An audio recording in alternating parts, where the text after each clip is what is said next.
여러분, 어린이 주일인데요. 그러면 어린이가 말씀의 대상인가, 혹은 아니면 어린이를 양육하는 부모가 말씀의 대상인가, 요건 좀 정리가 필요한데요. 저희는 이렇게 좀 했으면 좋겠습니다. 어린이를 양육하는 부모, 그리고 앞으로 어린이를 양육해야 되는 예비 부모, 그리고 또 자녀를 키워냈지만 여전히 부모로서 혹은 더 나아가서 또 시대의 또 어른의 역할을 해야 되는 또 그런 어른으로 설정을 한다면, 뭐 사실 좀 길게 이야기했지만 우리 모두에게 그런 주시는 말씀입니다. 물론 우리 아이들도 이 말씀이 영적으로 유익할 수 있기를 바랍니다. 여러분, 왜 사람이요?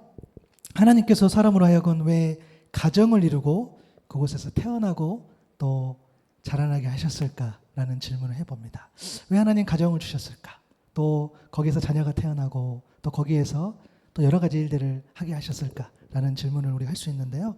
에베소서 2장 10절 말씀으로 좀 답해 보려 합니다. 우리는 하나님의 작품입니다. 선한 일을 하게 하시려고 하나님께서 그리스도 예수 안에서 우리를 만드셨습니다. 하나님께서 이렇게 준비하신 것은 우리가 선한 일을 하면서 살아가게 하시려는 겁니다. 에베소 2장 10절의 말씀인데요. 여러분, 이제 표준세번역 버전으로 제가 읽었는데, 하나님의 작품이라는 말은 하나님께서 저와 여러분을, 우리가 피조물이지만 마치 어떤 로봇이나 마치 꼭두각시처럼 그렇게 생명 없는 작품으로 여러분을 또한 우리를 그렇게 만든 게 아니라 하나님의 생명 있는 인격체로 만들었다는 의미예요. 하나님의 선한 일을 하게 하는, 그렇게 적합한 사람이 되도록 하기 위해서 하나님께서 이 가정을 주셨죠. 그리고 교회를 주셨습니다. 그러니까 가정 공동체와 교회 공동체를 주신 이유는 하나님의 선한 일을 그런 감당하기 위한 그런 적합한 사람.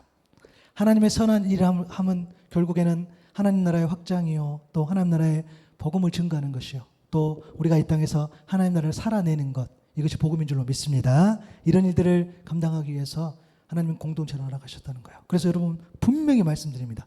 나 혼자 잘 믿고 나 혼자 잘난 거 아무 소용없어요. 물론 저도 또 개인적으로 혹은 또 아이를 키우는 그런 입장에서 내가 혹은 내 자녀가 잘나면 좋죠. 진짜 잘나서, 그죠? 사람들 칭찬받고 또 박수받고 그러면 좋죠. 그러나 하나님 원하시는 것은 그런 개인이 아니에요. 물론 개인의 신앙이 중요하지만 결국에는 공동체를 말씀하시는 겁니다. 그래서 가정과 교회를 허락하신 건데요. 우리가 질문할 수 있죠. 우리 또 자녀를 키우신 분 계시지만 자녀와 이렇게 사이가 얼마나 좋은가라는 질문들을 우리가 하게 돼요. 그렇죠? 또 아직 자녀가 없지만 한번 상상을 해봅시다. 내가 나중에 자녀가 이제 생겼는데 그 자녀와 내가 잘 지낼 수 있을까? 혹은 또 어떻게 될까라는 이런 생각을 해보면, 물론 여러분 이런 건 있습니다. 아이가 아주 어리면요, 아이가 아주 어리면 사실 직접적인 갈등은 없는 거죠. 이 자녀와. 그렇죠? 부모는 아이가 너무 어리면요, 부모는 아이를 무조건 돌봐야 하고 아이는 부모를 전적으로 의존해야 합니다. 그래서 예수님 이런 말씀하셨어요. 마가복음 10장 14절에 보면 예수께서 보시고 노하셔 이르시되 어린아이들이 내게 오는 것을 용납하고 금하지 말라. 하나님의 나라가 이런 자의 것이다 라고 했어요. 여러분, 우리가 어린아이 하면 기본적으로 순수합니다. 또 깨끗하고 왠지 죄와는 아직은 멀어진 느낌이죠. 그죠? 그러나 본질은 아이가 부모를 전적으로 의지하는 것처럼 하나님을 전적으로 의지하고 의존하고 신뢰하고 순종하며 붙잡는 그런 어린아이와 같은 자에게 하나님 나라가 허락된다는 그런 의미입니다. 어린애가 순수하고 착하고, 그죠? 그런 의미로 주님 말씀하신 게 아니라는 거예요. 절대적으로 의존하는. 여러분, 아주 갓난아이가 깨고 자고 할 게 뭐가 있습니까? 그죠? 자고 배고프면 울고 또 먹고 자고 또 볼일 보고, 이런 것들이 아이가 하는 거죠. 부모가 부모에게 전적으로 의존하는 것. 여러분, 어린아이처럼 하나님을 전적으로 의존하는 저 여러분 될 수 있기를 바랍니다. 하나님 나라가 거기에 있다는 거예요.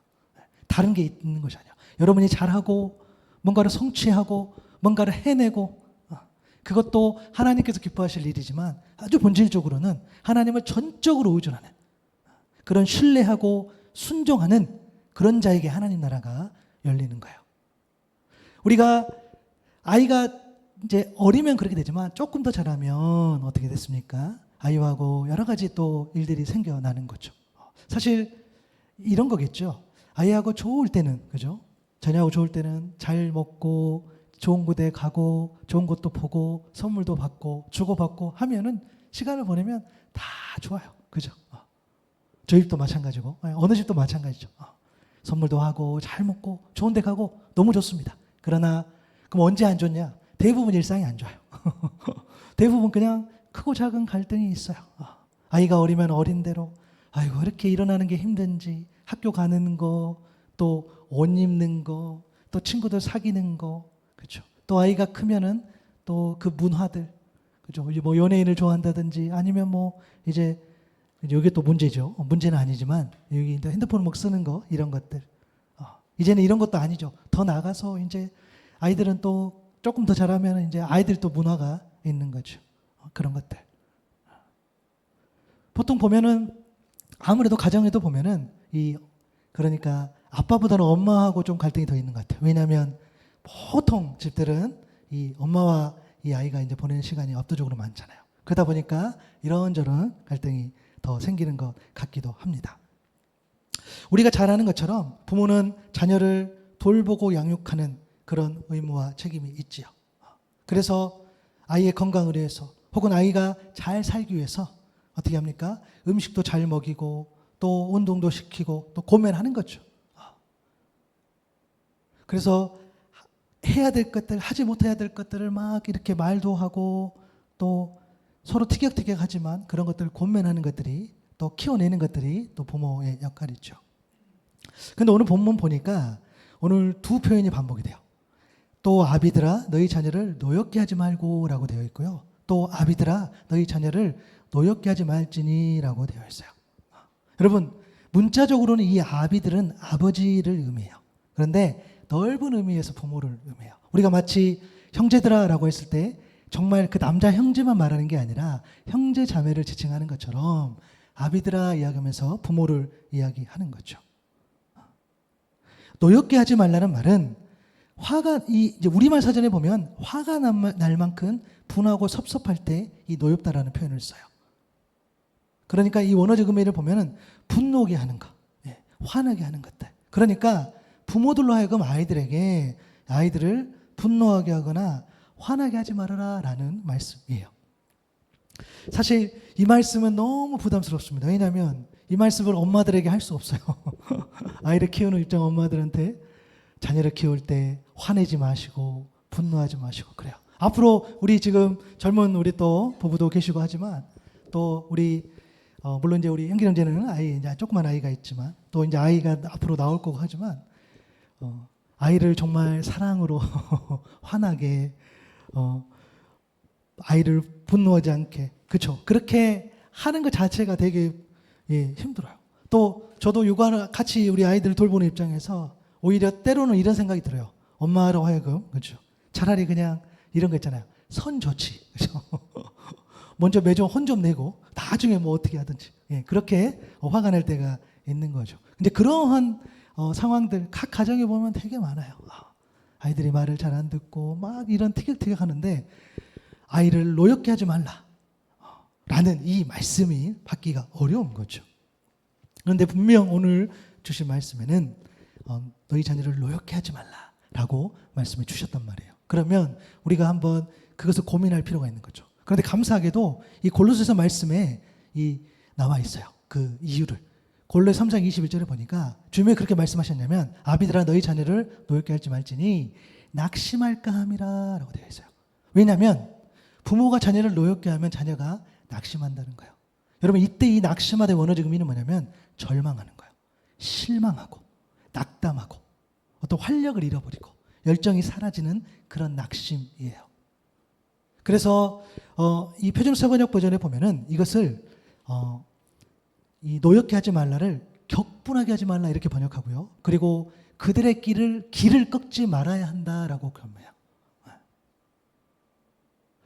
하나님 말씀은 자녀가 절망하고 실망하고 낙담하고 그래서 열정이 사라지고 활력을 잃을 수 있는 그래서 기가 꺾일 수 있는 그런 분노나 화냄을 그치라라는 의미예요. 다시요. 자녀, 그러니까 부모로 하여금 자녀가 절망하고 실망하고 낙담하고 그래서 열정이 사라져. 그래서 활력을 잃어버려. 그래서 기가 꺾일 수 있는 그런 분노나 화냄을 그치라라는 의미인 거죠.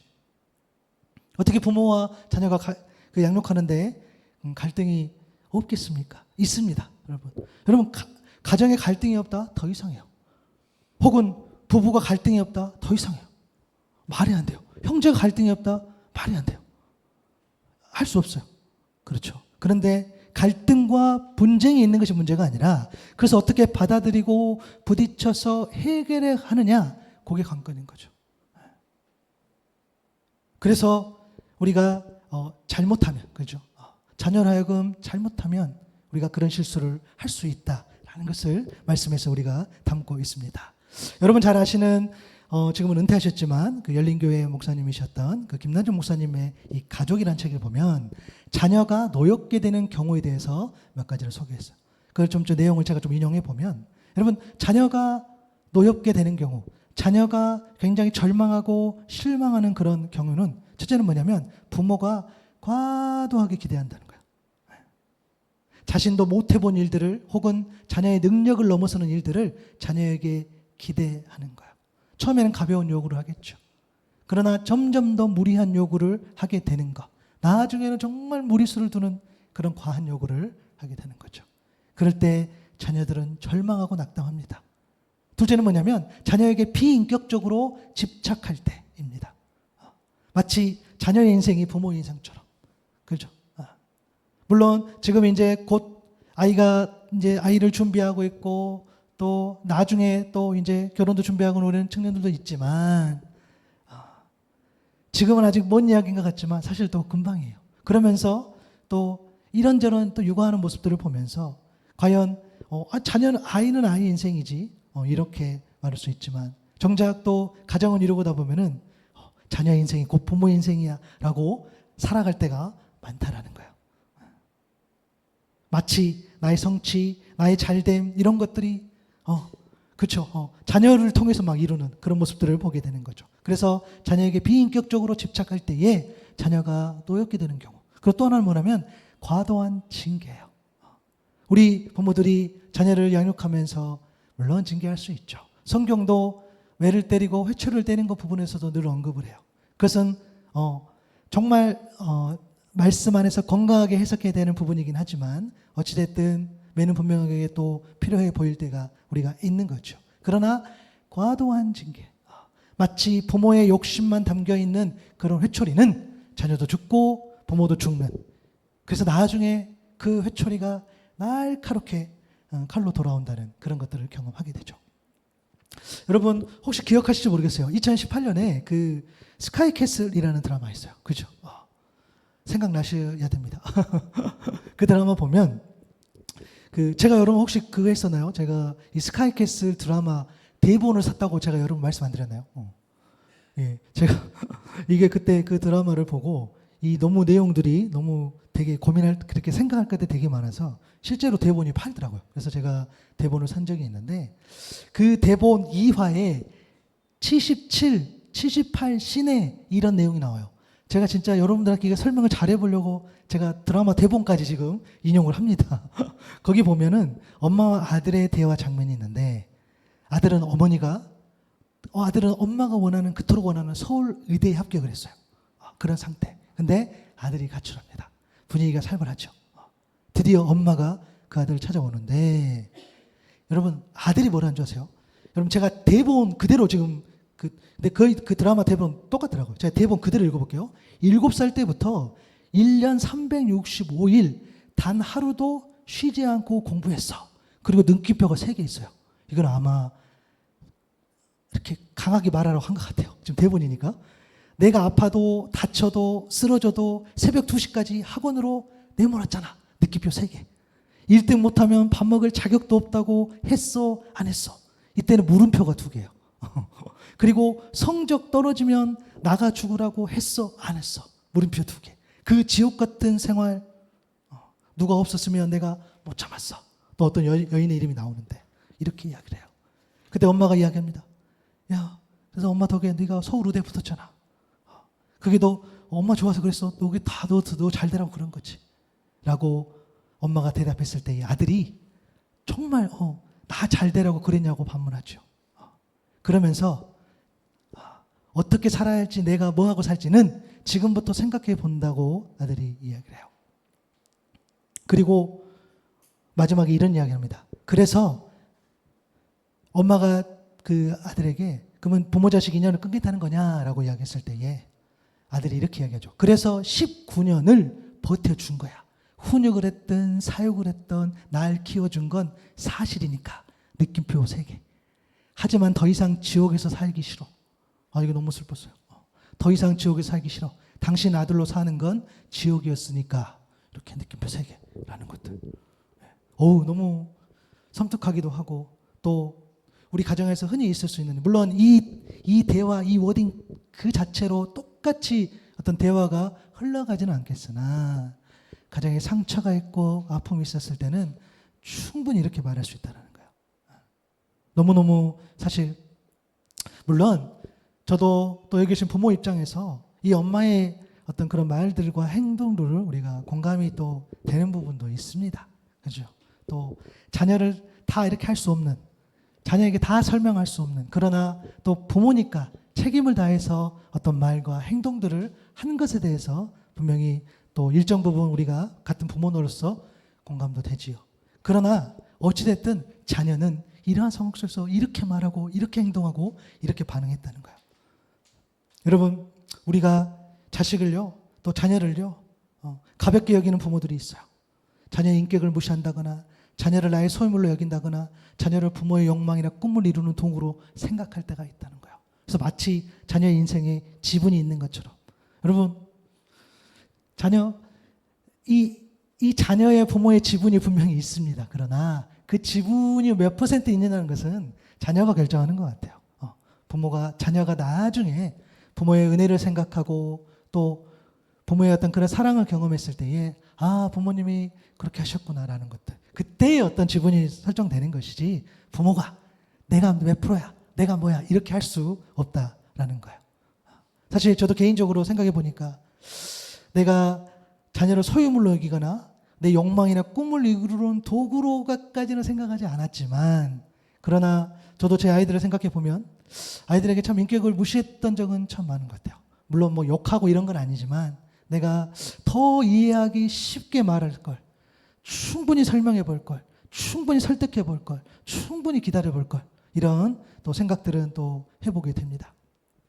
저희는 뭐 개척교회고 또 저희도 또 자영업을 하고 있기 때문에 저희들 이런 개척교회 하면서 가정 예배 자영업을 하는 이 가정에서 나올 수 있는 레파토리가 있어요. 첫 번째 레파토리는 뭐냐면 이제 부모가 자녀에게 이야기하는 거죠. 야, 얘들아, 물론 우리 애들이 있지만, 야, 너희가 졸면 누가 여기서 예배 드리겠냐? 이런 이야기를 해요. 그죠? 야, 너희가 자면 어떻게? 여러분, 애가 자는 것은 아이 잘못입니까? 설교하는 제 잘못입니까? 제 잘못 아닐까요? 예, 제 잘못이죠. 근데 아이한테 막 뭐라 하는 거죠. 야, 자면 어떻게? 이렇게 하고. 또 반대로, 또 이번엔 자녀가 부모에게 이야기하는 거죠. 왜 아빠는 손님들한테 그렇게 상냥하면서 카페 오너스 상냥하면서 자기들한테는 그렇게 않냐고. 그리고 왜 손님들한테 무료로 주는 그런 해바라기 씨는 자기들은 돈 주고 사 먹으라 그러냐고. 이런 이야기를 또 하게 되는 거죠. 이게 이 가정에서 있는 그런 레파토리인 거죠. 이런 소소한 갈등부터 여러 가지 많은 갈등들, 그리고 방금 우리가 스카이캐슬에 나왔던 그런 어떤 극단적인 상황까지도 우리는 어떤 그런 경험하면서 가정에서 사람의 힘으로는 안 되는구나 라는 것들을 경험하게 돼요. 그래서 우리 하나님 말씀에 우리가 귀를 기울여야 되는데 오늘 에베소 6장 4절을 우리가 다시 한번 읽어보도록 하겠습니다. 시작. 또 아비들아 너희 자녀를 노엽게 하지 말고 오직 주의 교훈과 훈계로 양육하라. 아멘. 오직 주의 교훈과 훈계로 양육하라고 말씀하신다는 거예요. 여러분, 여기서 교훈은요, 원어적 의미로 교육과 훈련의 뜻이 있어요. 어떤 교육과 훈련이냐? 사람의 성격이나 행동을 개선하는 그런 과정들, 그죠? 성숙과 변화를 위한 그런 교육과 훈련을 이야기해요. 여러분 히브리서 12장 7절에 보면 너희가 참음은 징계를 받기 위함이라 하나님이 아들과 같이 너희를 대우하시나니 어찌 아버지가 징계하지 않는 아들이 있으리요. 방금 우리가 에베소 6장 4절에 말씀 봤던 그 교훈과 이 징계가 같은 말이에요. 징계가 조금 부정적인 의미로 조금 들리긴 하지만 이때 징계가 곧 교훈입니다. 이 징계는 단련이고 훈련으로서 교훈을 의미하는 거죠. 여러분 우리가 자녀를 양육할 때 맞아요. 우리가 징계할 수 있죠. 단련의 의미로 훈련의 의미로 아이들을 이렇게 가이드할 수 있어요. 그러나 여러분 징계의 필수 조건이 있어요. 그것은 뭐냐면 징계를 하는 부모와 징계를 받는 아이가 사랑의 관계로 맺어져 있어야 한다는 거예요. 징계할 수도 있어요. 안 할 수도 있어요. 그러나 저 본질, 그 관계는 뭐냐면 사랑의 관계로 맺어져 있었을 때에 그 사랑 안에 있는 징계가 아이가 받아들일 수 있다는 거예요. 하지만 사랑의 깊이가 얕으면 얕을수록 징계는 오히려 과하가 받아들이는 거. 그래서 사랑보다는 분노와 상처가 쌓이게 되는 거예요. 분노와 상처가 있는 사람들 대부분 어려서부터 가정에서 경험한 이유가 바로 그거예요. 사랑한다는 이유로, 책임 있다는 이유로, 어떤 교육한다는 이유로, 단련시킨다는 이유로, 교훈을 준다는 이유로 사랑이 없는 징계를 하는 것인 거죠. 그래서 여러분 체벌을 해야 하나 말아야 되나 우리 부모들이 그렇게 할 때가 있죠. 그런 논쟁을 하잖아요. 그런데 그 논쟁 이전에 사랑의 관계를 맺고 있냐 없냐가 더 중요하다는 거야. 여러분 사랑 온전히 했을 때는요 때로는 매도 들고 때로는 매로 참는 겁니다. 그렇죠? 내가 너무너무 사랑하기 때문에 다른 사람은 매를 들어가지만 나는 매를 들지 않아요. 그러나 다른 사람은 뭐 매까지 들어야 하냐 하지만 사랑할 때는 매도 듣는 거죠. 그때만 알 수 있다는 거야. 온전히 사랑할 때. 그래서 자녀를 교훈으로 징계하는 저와 여러분이 먼저 하나님의 사랑을 회복해야 될 줄로 믿습니다. 우리가 먼저 사랑으로 회복해야 된다는 거예요. 하나님께서 한 번도 나를 또 여러분들을 폭력으로 위협으로 비인격적으로 그런 억압으로 다루시지 않았잖아요. 징계하신 적은 있었죠. 매를 때린 적도 있었죠. 그러나 한 번도 어떤 복수하기 위해서 에이 너 한번 당해봐라 라는 그런 의미로 그런 어떤 징계 그런 때리심은 한 번도 하나님께서 우리를 하여금 하지 않으셨다는 거예요. 그리고 우리가 변화되고 우리가 온전한 사람이 될 수 있도록 그렇게 오래도록 기다려주시는 하나님, 오늘 또 저와 여러분을 기다려주신 줄로 믿습니다. 그 하나님이라는 거예요. 왜 그렇게 하실까요? 사랑하시기 때문에. 여러분 그래서 바울 사도는요 그 사랑을 이렇게 이야기했어요. 고린도전서 13장 7절이죠. 모든 것을 참으며 모든 것을 믿으며 모든 것을 바라며 모든 것을 견디느니라. 아멘. 하나님의 선한 일을 감당하기에 충분할 때까지 우리 주님께서 우리 하나님께서 참아주신다는 겁니다. 우리가 하나님의 선한 일을 감당하기에 충분할 때까지 어떻게 해요? 믿어주세요.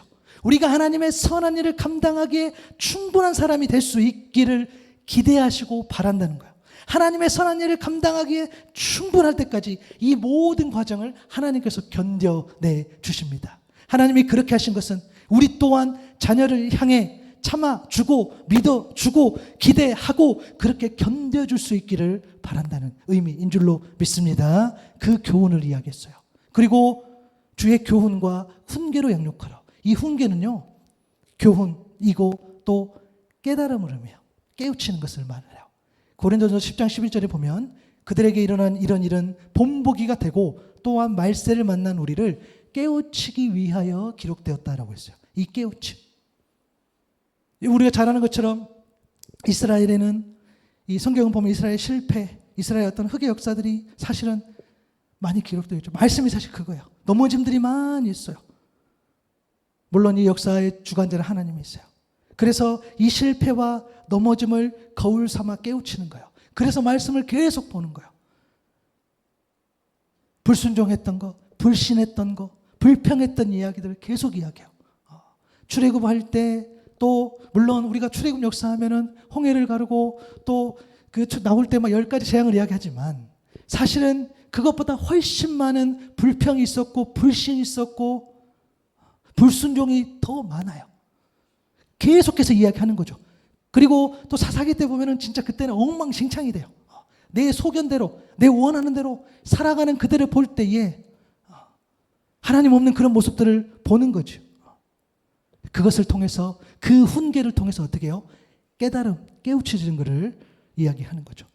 그래서 그 교훈과 훈계로 양육하라라고 오늘 말씀을 주신 줄로 믿습니다. 아비들아 너희 자녀를 노엽게 하지 말고 오직 주의 교훈과 훈계로 양육하라. 여러분 공통이 있었죠.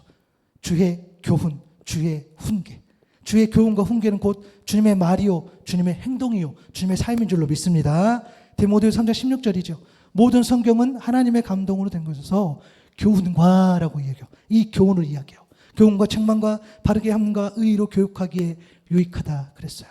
그래서 성경이 곧 하나님의 감동으로 된 그 교훈인데 성경을 통해서 우리는 예수 그리스도를 알아가고 또 그분의 지식을 알아가고 그분의 성품을 알게 되기 때문에 우리가 하나님의 말씀을 교훈으로 삼고 하나님의 말씀을 훈계함으로써 자녀를 양육하고 또 나를 돌아보는 거죠.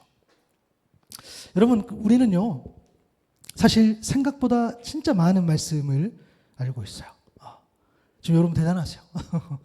진짜 많은 말씀을 알고 있어.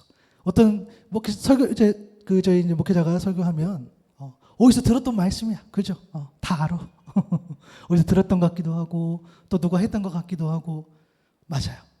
그리고 또 우리가 얼마나 또 물론 개인적으로 보는 것도 있지만 또 유튜브나 영상을 통해서도 많은 말씀을 우리가 듣고 지냅니다. 그런데 문제는 이 말씀이 부모에게도 또 자녀에게도 교훈과 훈계로 다가오지 않는 때가 많다는 거예요. 왜 그럴까요? 그렇게 예배하면서 말씀을 듣고 말씀을 또 나누기도 하고 또 우리가 은혜도 받아요. 그런데 왜 그럴까라고 했었을 때에 그것은 말씀이 머리에만 있기 때문이에요. 우리 이 머리에만 있기 때문이에요. 여러분, 머리에만 있으면요 결국 사라져요. 기억에 한계가 있다는 거예요. 생명력 없는 반복되는 경험은 여러분 결코 생명을 일으키지 못해요. 왜요? 생명이 없으니까. 우리의 머리에는 되게 많아요. 여러분, 우리가 하나님께서 우리로 이 정경으로 주신 말씀, 여러분 구약이 929장이에요. 신약이 260장이에요. 그래서 1189장에는 그 말씀, 절로 따지면요 3만 절이 넘어요. 정확히 말하면 31,173절이에요. 이 말씀, 그죠? 이 말씀이 정말 소망하는 것은 한 말씀도 땅에 떨어지지 않고 저와 여러분에게 그리고 우리 사랑하는 자녀들에게 온전히 임할 수 있기를 축복합니다. 그러나 머리가 아니라는 거예요. 바로 우리의 가슴이라는 거예요. 심령이라는 거예요. 머리가 아니라 가슴에 새겨진 말씀만이 우리에게 또 자녀들에게 진정한 주의 교훈과 훈계가 되는 줄로 믿습니다. 여러분, 그렇게 많은 말씀이 있지만 단 한 말씀이라도 머리가 아니라 가슴에 새겨진다면 그 말씀이 우리를 살린다는 거예요. 저는 이거를 100% 증명할 수 있어요. 뭐냐면 제가 틈만 있을 때마다 제 개인적 이런 간증을 해요. 여러분, 하나님께서 저에게도 물론 많은 말씀을 새겨주면 좋겠지만 진짜 가슴에 하나 새겨준 말씀이 있어요. 여호수아 1장 9절에 보면 내가 내게 명령한 것이 아니냐. 강하고 담대하라. 두려워하지 말며 놀라지 말라. 내가 어디로 가든지 내 하나님 여호와가 너와 함께 하느니라 하시니라. 아멘. 여러분, 제가 왜 저기에서 여호수아 1장 9절에서 내가 내게 명령한 것이 아니냐 이 빨간색으로 했냐면 딱 저기까지만 여기 가슴에 새겨졌어요. 이건 개인적인 고백이에요. 딱 저기까지만. 그렇다 보니까 감사하고 제 은혜죠. 하나님 주신 모든 말씀은 저는요, 내가 내게 명령한 것이 아니냐. 하나님께서 저는 말씀을 늘 읽을 때마다 묵상할 때마다 모든 말씀이 저게 명령으로 다가와요. 반드시 어차피 하나님의 명령을 위법하지 않기 때문에 그 명령을 받고 순종하는 거. 그런데 지내보니까 그 뒤에 말씀, 이게 이 심령에는 안 새겨진 것 같더라고. 두려울 때도 많고 놀랄 때도 많고 담대하지 못할 때도 많고 또 분명히 내 하나님 여호와가 너와 함께한다 그랬는데 때로는 이 퍽퍽한 어떤 그런 활동의 삶 가운데에 나 혼자 있을 때가 있는 것 같고 라는 것을 경험하게 돼요. 그러나 저 빨간색으로 된 부분 내가 내게 명령한 것이 아니냐. 이 말씀은 여기에 새겨져 안 지워져. 그래서 모든 말씀이 저에게는 명령으로 다가와. 이것은 지극히 그냥 개인적인 그런 나눔이고 고백인데, 여러분 정말로 우리의 10년 가운데에 단 한 말씀이라도, 그죠? 단 한 말씀이라도 여러분 머리가 아니라 가슴에 새겨져서 여러분도 살고 그 말씀으로 양육될 자녀들도 살 수 있기를 소망합니다. 그러려면은요, 내가 내 의지로, 내 노력으로가 아니라 우리가 또 말씀으로 가야 되는 거죠. 마지막 이 말씀으로 하고 마칠게요. 에베소서 5장 18절입니다. 한번 같이 읽어볼까요? 시작. 술 취하지 말라. 이는 방탕한 것이니 오직 성령으로 충만함을 받으라. 아멘. 여러분, 이 술 취하지 말은 1차적으로 정말 그 술을 말해요.